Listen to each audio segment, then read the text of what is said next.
Obviously, he had a bit of a glancing blow there with Simmer on the ice. Just precautionary at this point in time.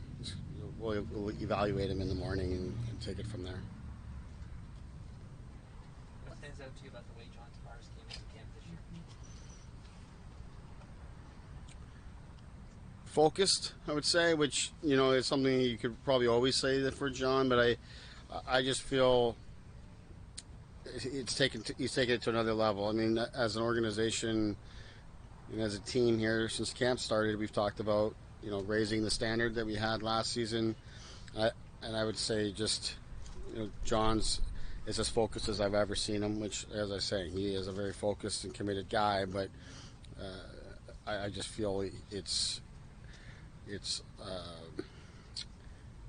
taken to another level, and he's just been very driven himself personally, but also as he's leading our group.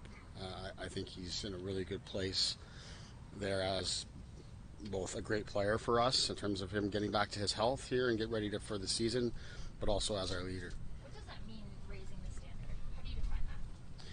Well, I think it's a difficult thing to define, of course, but the way I look at it is we believe we had a good season last season in a lot of ways. We did a lot of really good things as a team that put us in a position, to have success in the playoffs. And then ultimately, of course, we know we didn't get that done. So it's really just about the fact that we believe in the good things that we did, and we need to continue with those. But it obviously needs to get to an even higher level, because we're seeking the ultimate goal here, which is to put together a program that sustains itself in difficult times. And we felt we did that throughout the last regular season. Obviously didn't get it done in the playoffs, but that's really where we're at. And I feel really good about what we've done to this point here through preseason. And then, of course, now with the regular season starting, we're going to have to put that to the test even more. Jack Campbell's been in the NHL for quite a while now, but he's finally making a season opener start. What do you think that means for him, and what does it mean for the organization?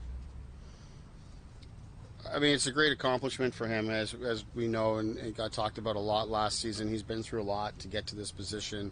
He's worked extremely hard. He's had to continue to believe in himself and deal with adversity, those kind of things. He's earned the confidence of our organization here and with his teammates. He's been terrific all the way through camp. He's accepted a new partner here in Peter and worked very well with him in terms of that tandem.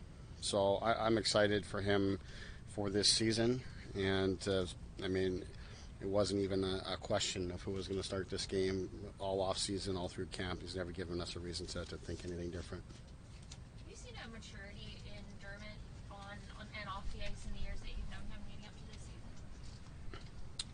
Yeah, I would say so. I mean, obviously, I first started coaching him as a 20-year-old, fresh-headed junior, coming to play for the Marlies, and obviously he's been through a lot since that period of time, and a guy that, when you look at it, of all the defensemen that spent time with the Marlies, he jumped pretty quickly, relatively speaking, to the NHL, and has done a really good job to not go back there in a lot of ways. He came down and played for us at the Calder Cup for that run after, spending significant time with the Leafs, but since then has remained in the NHL, and I think, as we've talked about, he's looking to find ways to continue to grow his role. But we've definitely seen progress in him.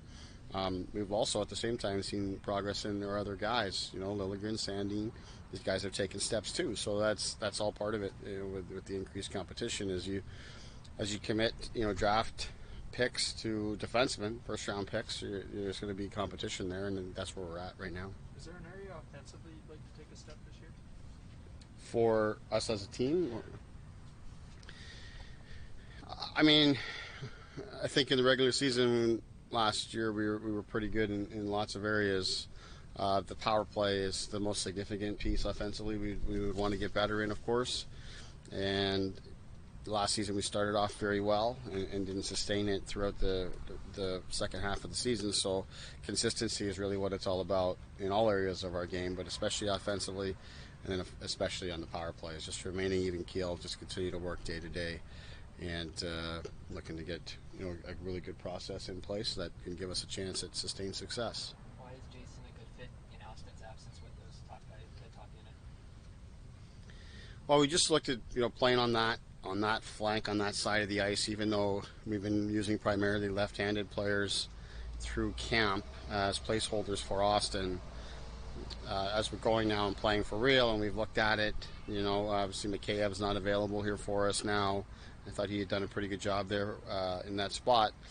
We had to make a decision, and Spez has spent a lot of time through his career on that flank. So even though he's a right-handed guy, we just thought in terms of experience, skill set, and leadership, he's the guy that can step in well in that spot. So we're going to give him that opportunity tomorrow.